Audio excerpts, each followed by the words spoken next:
Bismillahirrahmanirrahim.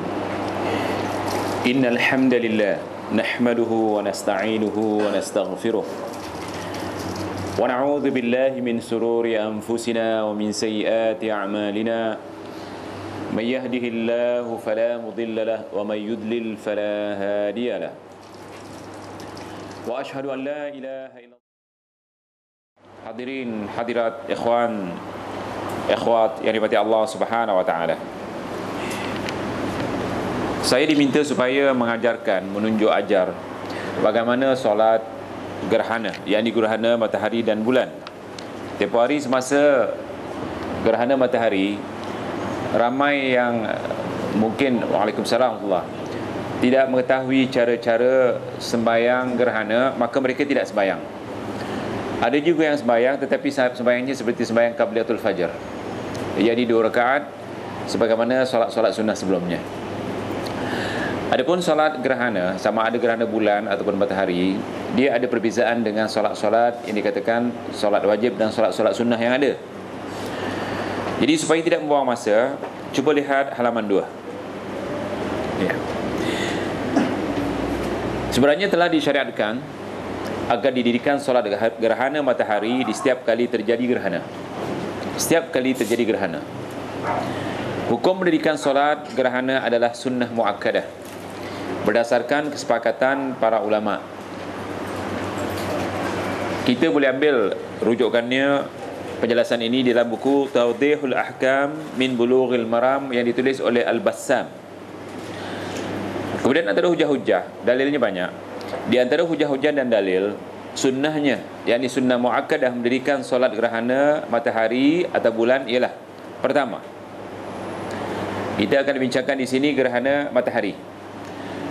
Dan saya mengharap kalau berlaku lagi gerhana matahari, kita lakukan sama ada berjamaah ataupun munfarid. Kalau kita tidak memperolehi jamaah untuk dikumpul mendirikan solat gerhana, kita buatlah seorang diri. Dan kalau boleh, yang bersembahyang jamaah ditutup dengan khutbah. Jadi di antara dalilnya, an Aisyah radhiyallahu anha qala khasafati syamsu fi hayati Rasulillah sallallahu alaihi wasallam فخرج رسول الله صلى الله عليه وسلم إلى المسجد فقام وكبر وصف الناس وراءه فاقترأ قراءة طويلة ثم كبر فركع ركوعا طويلا هو أدنى من القراءة الأولى ثم رفع رأسه فقال سمع الله لمن حمد ربنا ولك الحمد. Ada kalanya ada walakal hamd, ada kalanya lakal hamd sahaja. Kedua-duanya dibaca adalah betul.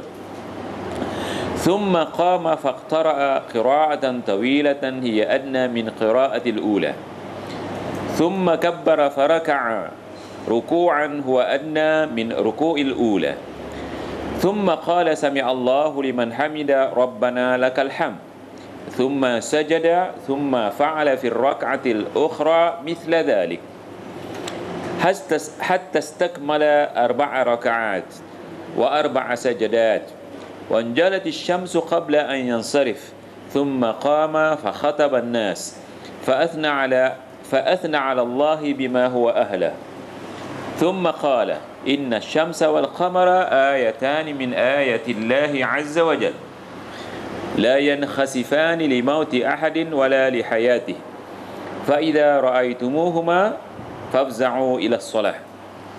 Maksudnya, dari Aisyah radhiyallahu anha berkata, setelah terjadi gerhana pada masa Rasulullah SAW, lalu baginda keluar ke masjid, bukan ke tanah lapang, ke masjid. Dalam hadis ini disebut ke masjid, di underline tu, ya. Tetapi kalau di masjid tidak ada mendirikan, tak salah kita ke masjid, dirikan di masjid. Jadi bukan memecahkan jamaah yang pertama. Dan kalau tak mampu ke masjid, buat di rumah. Begitu juga muslimah. Ada separuh muslimah menyangka solat ini hanya untuk muslimin, mereka tak sembahyang, sedangkan solat ini untuk muslimin dan muslimah. Jadi lain kali yang muslimah yang tak buat di masjid ataupun tak dapat keluar ke masjid, ataupun mungkin suaminya bekerja, ajak anak-anak supaya mendirikan solat gerhana. Sebab solat gerhana ini bukan selalu ada, tak tahu bila kita nak jumpa lagi kan. Jadi kita hidupkan sunnah ni, dan sunnah ini adalah sunnah muakkadah. Baginda berdiri lalu bertakbir sedang manusia berbaris di belakang baginda. Ini bermakna didirikan